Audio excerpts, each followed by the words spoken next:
This week on the Computer Chronicles, digital photography. We'll show you how to shop for a new digital camera. We'll explain how to use your PC to make your pictures better. We'll look at scanners and show you how to convert paper photos into digital photos. And we'll look at color printers and figure out which ones are best for digital photography.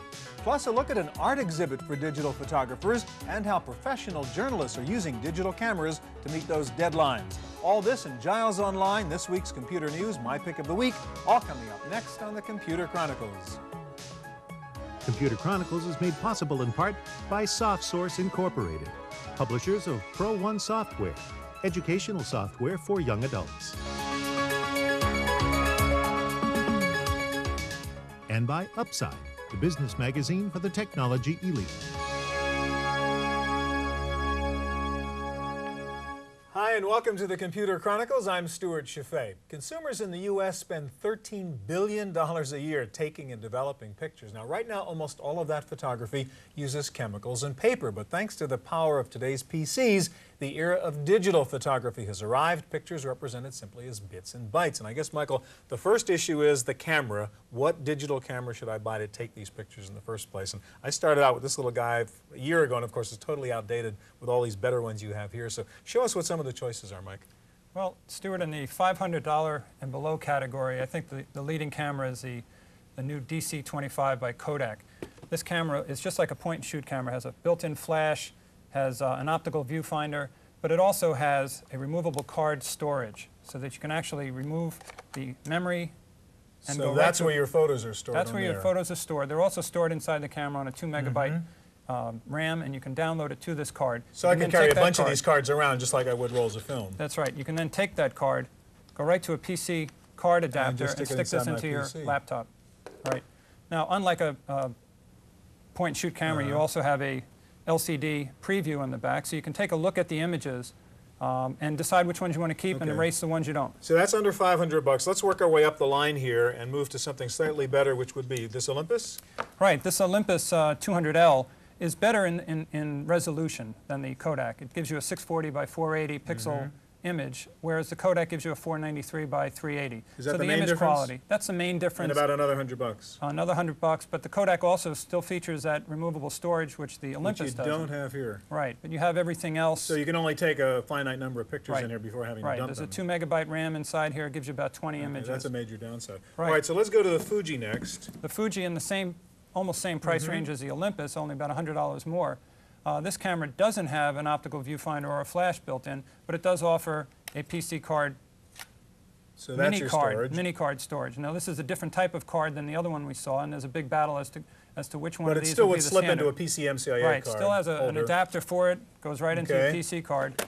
This camera has an LCD in the back, and that gives you a live view, just like your Casio. Now this one has video out too, so you can just show it on your TV. So you go right to your TV with this. You can set the images in a sequence and have it play back like a slideshow on your TV. Yeah. All right, let's go to the top of the line here, and that's your Ricoh. That baby is really interesting. Go through it. Well, this one really is interesting. One of the features on this is a removable LCD screen. You can buy it with or without it, but with the LCD screen, it's about $1,000. Okay. Now this one offers has a 2-position lens, so you can zoom in a little closer. It has a wide angle and a 55 millimeter. It does have a flash. Right, built-in flash with controls. PC card comes right in here. Full-size PCMCIA card for storage. Video out to your television and output to your computer. Now there's a speaker on here. What do you have a speaker on? Well, the speaker on here is actually because this camera has built-in sound recording capability. You can record sound with an image, you can record sound by itself, and you can record no sound with an image and play it back whenever you want. Welcome to Computer Chronicles. Wow. This is your camera speaking. So you can do a little vocal annotation to That's right. To your you can add vocal, and you can also do almost like a multimedia grab with this. You can capture 1 image per second until you run out of memory. Wow. And then play that back. There's quite a few other All right, let me ask like you that. to explain in terms of the output here what the difference is in the resolution of those cameras. So in that little Kodak, we're talking about little pictures like this. What the Kodak gives you pictures about this size if you go out to a 200 DPI dye sublimation printer. That's about as large as you can get in the photographic quality mode. Okay, and at this size? 640 by 480 gives you a little larger image, and you can see that the size is actually increased. And how about to get these larger size images? This is at about the Ricoh resolution that you can get images about this size. So about 3 by 4 at Ricoh stamp. Different world of photography. It really is. Okay. Well, is the quality of digital photography good enough for serious, creative work? Apparently so. At the Art Museum in San Jose, we found 2 exhibits dedicated to digital photography. In the heart of Silicon Valley, the San Jose Museum of Art recently hosted 2 exhibitions of digital photographs, entitled Metamorphosis and Pixel Perfect. The featured works had only one thing in common. At some point in their creation, the images existed only as digital information. There's artists who essentially start with some sort of more traditionally made photograph, or you know, it might be something they did themselves, or they might be appropriating another artist's image, or just, you know, an old photograph from a rummage sale, and you know, combining it, scanning it into the computer, combining it with other images or some kind of background they might have generated within the computer. One of the artists exhibiting in the show is Rebecca Bollinger, who experiments with the digital process from her studio inside a converted military base. Rebecca is currently working on a project which prints digital portraits onto the surface of cakes. Her fascination with pixelated images led her to re-photograph images as they appear in the lens of an LCD projector. I'm really interested in the idea of photography, you know, being about light, and this being about the light from the computer coming out and capturing that moment. The large format images in the museum's show began as photographs that were later scanned into a Macintosh. After cropping and adjusting the color, Rebecca output the digital images through a small projector and aimed the lens directly back at her camera. I'm much more interested in this idea about artifact and digital files, and how images transform when they're digitized and what that process goes through. So what I like out of the image is the inherent quality that it's become digital, but not necessarily through my manipulation, but just through the process itself. For the Computer Chronicles, I'm Giles Bateman.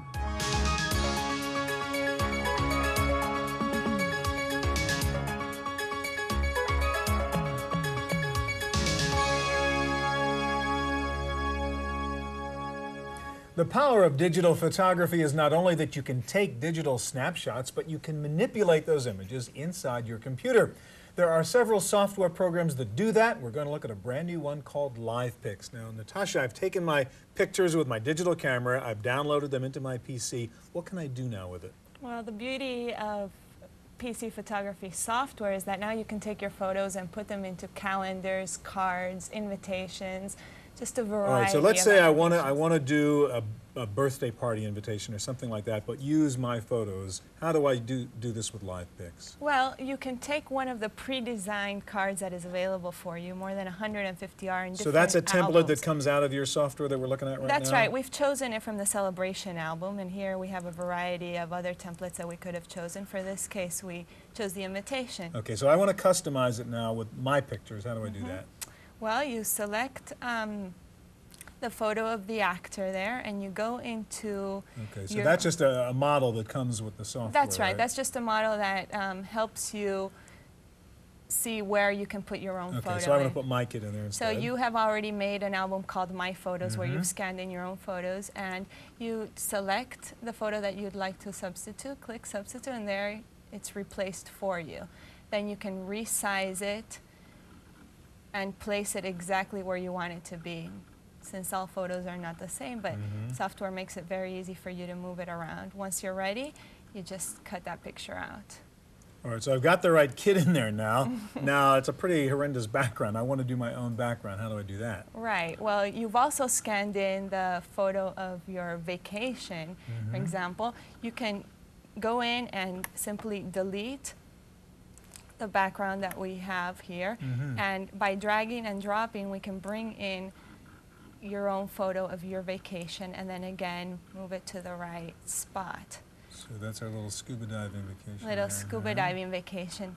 Now you'll notice here on the toolbar we have the scissors with the cutting tool. You have different kinds of cutting tools. These are mainly for silhouetting. We'll use the rectangular shape to cut out the front of our card here. So I've got to cut out the right size from that picture to put on the card? That's right. So you just put the square over it, and when you're ready, you just cut it. Now where'd the kid go? Well, you just send your background to the back, and you'll see the kid and your own text. Now, something else that's very nice about it is that you can easily change the color of the text and edit the text.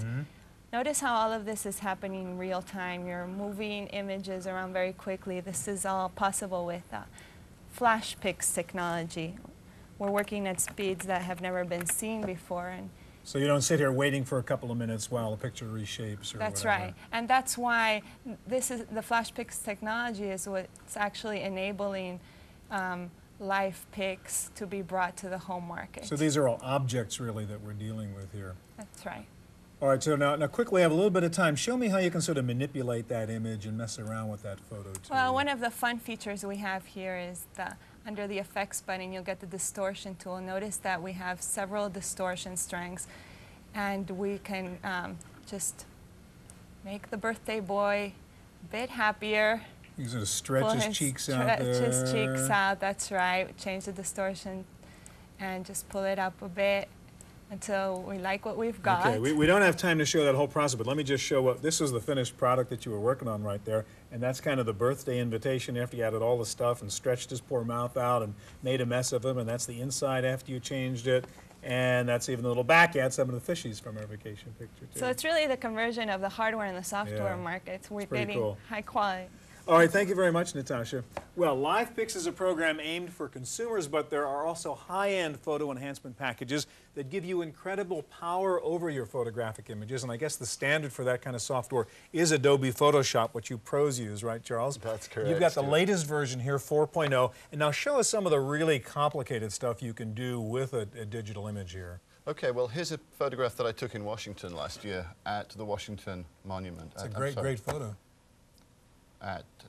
Here you can see the wall in front of it. So that's the Vietnam Memorial. The Vietnam Memorial in front of the monument, And this guy leaned forward and touched the wall. I thought this was very nice, but you can see I got a lot of clutter in the image here. So one of the things that you're able to do is use something like this rubber stamp tool, where you can select an area of the image, which I'm selecting here, and simply copy it into an area where you don't. So you didn't really want that Washington Monument I don't want there. that Washington Monument there. In fact, I'm going to turn the rest of it into sky right now. So you're grabbing a piece of sky and painting over the monument with some I'm picking up where the cross is, and I'm painting where the stamp is. So I'm just, if I pick up and you can get rid of these people, I take it you don't want in absolutely. This picture, Let's start getting rid of this lady here who's really some pavement and picking up a lot of area here. So we'll put a bit of pavement there, and in no time at all, she starts to disappear. You know, show, I know you don't have time to do the whole bit, but show you us where you ended up with this. After about an hour, that's amazing. I'm here. The people are gone, and the reflections of the people are gone. The reflections took longer than getting rid of the people, actually. But the trick was to work along the lines of the perspective and just fill it in. And now you've got the perfect picture, and you could choreograph this yourself. Absolutely. So this was an element I wanted to use in a... Let's talk about a couple other key elements that you can do here, and that's the use of layers and the use of masks. Absolutely, Charles. which is what I was doing here. I wanted to use this as part of a larger composite about Washington and the wall.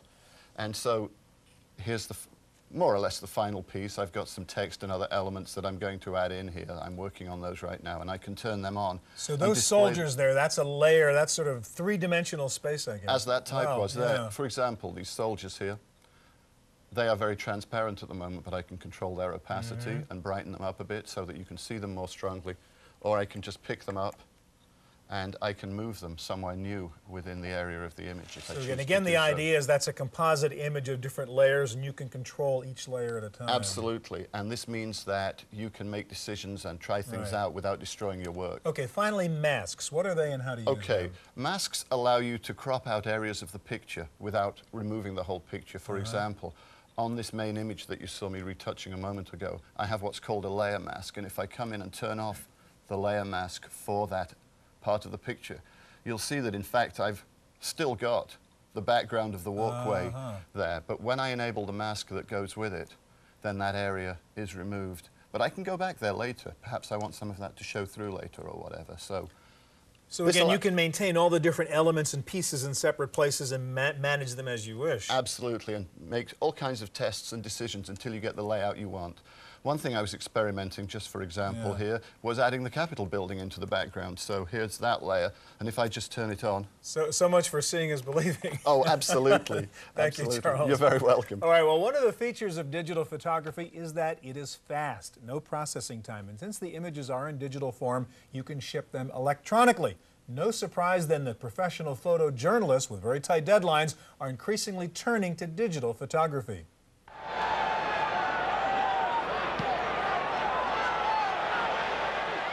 It's hard to feel the excitement of a major sporting event without being in the stands. But one way to capture the action is with color photographs taken at the right place and the right time.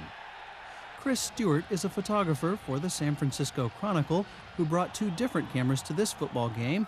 One uses film, the other is digital.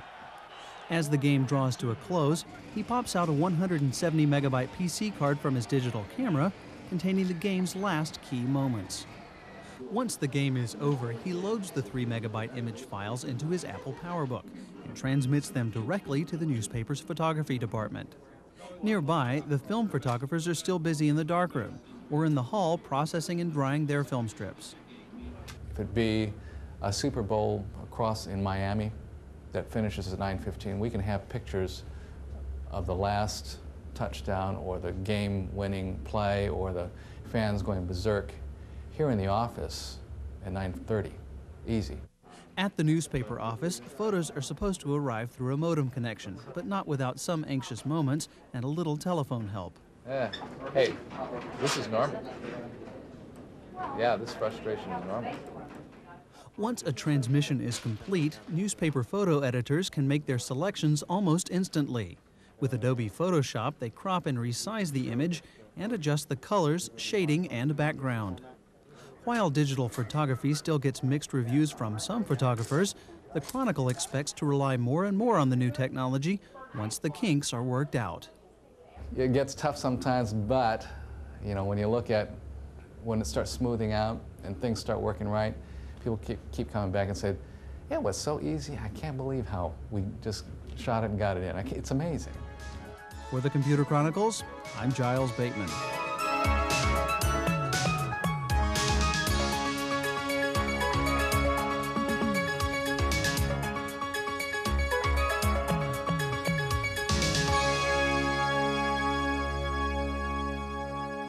So far, we've assumed you started this process with a digital camera, but you may want to keep using your good old trusty film camera. That means finding a way to get those pictures inside your PC, and that means a scanner. Right. And John, this is what we used to think of as a scanner, big flatbed heavy thing that took up your whole desktop, right? Yeah, nowadays they're nothing near the price that they used to be. This is only $349. You get full color scanner, wow. Color scanner, 300 DPI. It's nice. The problem is, you know, you've got to install. Takes a slot, takes a card, not so simple. Right, and it dominates your desktop. So let's look at the simplest way to do scanning, and I'll get rid of that big guy, and that's with something like this, huh? That's right. This is a sheet-fed scanner. It kind of turns the technology inside out. The scanner. So I could take one of my photos, just shove it in here, puts it into my PC. I can then do the enhancement stuff. That's right. Or you could scan in documents. What's really cool, I guess, with these new ones is before you needed a flatbed to do something like this, right? That's right. But that guy just comes off. Comes right off. You set it so it's like one of those old little hand scanners. But you don't touch the scanner. You don't have to touch it. It's got the full size. Software launches. Just push scan now. Shows you a little demo here of how it works. Just push start. And it's got its own little motor, so you don't worry about doing it jerky or. That's right. And it stops right at the edge of the book, so you don't have to worry about whether it's going to fall or anything. That's amazing. Now, what does this one cost? This is $299. It does 200 DPI in color, 400 DPI in grayscale. Plugs into your parallel port. 6 minutes tops installation. Quality pretty good? Very good, actually. The problem is that occasionally it can be a little bit dark, but you can fix that up very easily with an image editor. So, real easy to get photos into your PC now. Very easy. Not a problem. Yeah. All right, thanks, John. All right. All right, well, the real weakness right now in digital photography, I think, is the paper output. You can take a great digital shot, do some enhancement on your PC. How do you turn it into high-quality hard copy, a picture that you can show your friends? Let's look at some options for printing, and Kyla, that's your territory here. What are my choices now? I want to get nice prints like this after I've done the whole digital process. Can I use just something like a little inkjet printer? Yes, you can. You've got several different models of inkjet printers in the $300 range from Hewlett-Packard, Canon, Epson, Lexmark. And you're going to get pretty good output samples from those. So this came out of just an inkjet printer like that, a $300 printer? That's right. Now this is using special paper that's going to cost you a little bit more. How much? It's about $1 a page for the glossy stock. But the quality, I mean, is very, very good. Absolutely, it's fantastic. Okay, and now what about these little things? I mean, most of us just want little snapshots like this. There are specialized now photo printers, right? Tell us about those. Right, these are digital photo printers. They use a dye sublimation technology, and you're only going to get output that's this size. That's so it. You're limited to this 3x5, 3x5, 4x6, exactly. But I mean, this is what your odds are you're going to get out of the drugstore or the photomat place anyhow, right? Right. And these printers run you about $500, and the quality is pretty good. So it's even more expensive for the specialized photo printer, huh? Right. Than it would be just for an inkjet. Right, just about $200 more. The output samples cost you a little bit less. You're using less Quality's paper. better then when you take one of these type printers? Yes, the technology it's using is going to yield better results, smoother images. But that's all you can do. Right. If you want to print with other documents, you're going to have to use something like this if you want to do word processing. Yeah, and you can just print little things and cut them out with the scissors, right? That's right. All right, thank you very much. Okay. Well, one of the real strengths of digital photography is that it's a very easy way to put pictures on the internet or onto your own homepage on the web. So let's turn to our webmaster, Giles Bateman, for a look at some websites that will help you get into digital photography. Thanks, Stewart. Let's start by checking out Digital Photography Exhibit 96. This is an annual digital photography competition, and there's lots of good information here. One of the first things you may want to check out if you're new to digital photography is the Digital What section here, which answers the question, what is digital photography? Nice overview here with lots of links to help you out along the way. If we go back to their light table of contents, we can go down and actually view the 96 exhibit, which was divided into 5 categories. Let's check out the category Room of Space. These are photographs, images that deal with space. And then we can see some of the entrance into this particular category. We could click on this image to get a bigger view, or what we could do if we're more interested in the technical explanation is get an explanation of how that particular image was made. Next, let's check out the Photographers News Network. This is for all photographers, not just digital photographers, but they do have a good section on digital photography where you can find news, tips, and just information about digital photography. Here's one of their features let's check out called Send in the Gowns. This is adding digital photography to the wedding mix. And good article here for finding out about using digital photography there. Last but not least, if you get into digital photography and you're using different software such as Photoshop, Kai's Power Tools, Fractal Design Painter and whatnot, you'll definitely want to check out this tips and tricks page. This is actually in Hungary, and it's a collection of Adobe Acrobat files which have lots of tips about digital photography and other image manipulation from great artists. Thanks, Giles.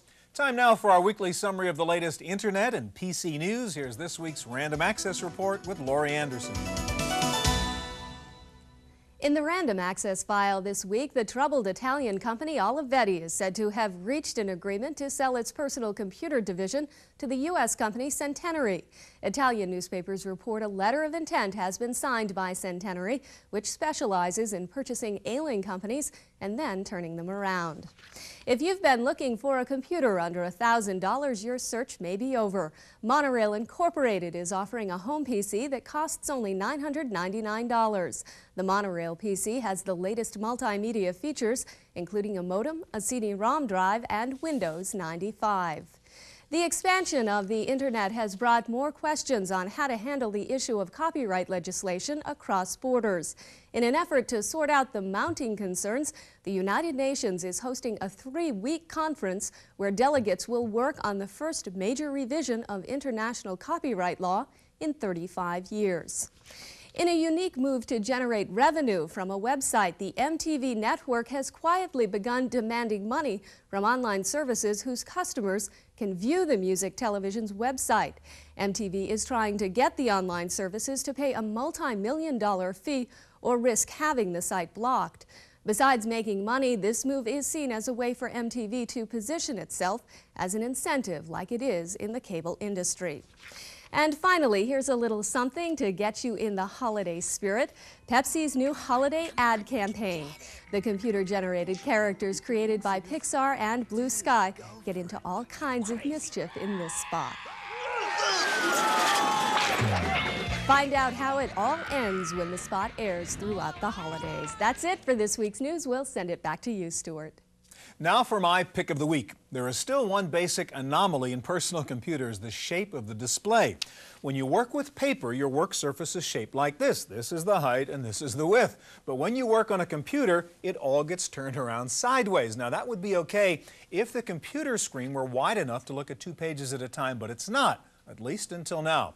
Sharp has just come out with a new notebook computer that has a super wide screen with an aspect ratio of 16:9. That means you can now look at 2 full applications or pages at the same time. For example, if you're working on a document and checking out a website or an online source, you can look at both pages, both applications at the same time in full-size windows. Or if you're working on a spreadsheet, you can see 50% more columns, saving you from constantly scrolling up and back, left and right. This Sharp Wide Note has lots of other nice features too. It is tiny and lightweight, only 4.5 pounds. It has a built-in modem plus 2 PCMCIA slots. It comes bundled with all kinds of software, plus it has built-in software for communicating directly with a Sharp Wizard or Resaurus. It comes standard with built-in stereo speakers and 16-bit sound. It's a 133 Pentium, 16 megs of RAM, 1 gig hard drive, a super bright SVGA, active matrix screen, and a wireless IR port. It is the Wide Note from Sharp, street price around $3,000. That's it for this week's Computer Chronicles. We'll be back here again next week with more of the best in computers, CD-ROM software, and the Internet. I'm Stewart Chaffee. We'll see you here next time. Computer Chronicles is made possible in part by SoftSource Incorporated, publishers of Pro One software, educational software for young adults. And by Upside, the business magazine for the technology elite. To order a videotape of this program, call 1-800-916-PCTV. Please ask for tapes by show number and title. And for more help in keeping up with the fast-changing world of personal computing, order the Chaffee Letter. Each month, Stewart writes in detail about topics covered on Computer Chronicles and includes his commentaries on the technology that directly affects how you use your computer. To subscribe or for a free trial issue, call 1-800-916-PCTV. The Chaffee Letter, your solution to information overload. For more information on anything you've seen on today's program, check out our website at www.pctv.com.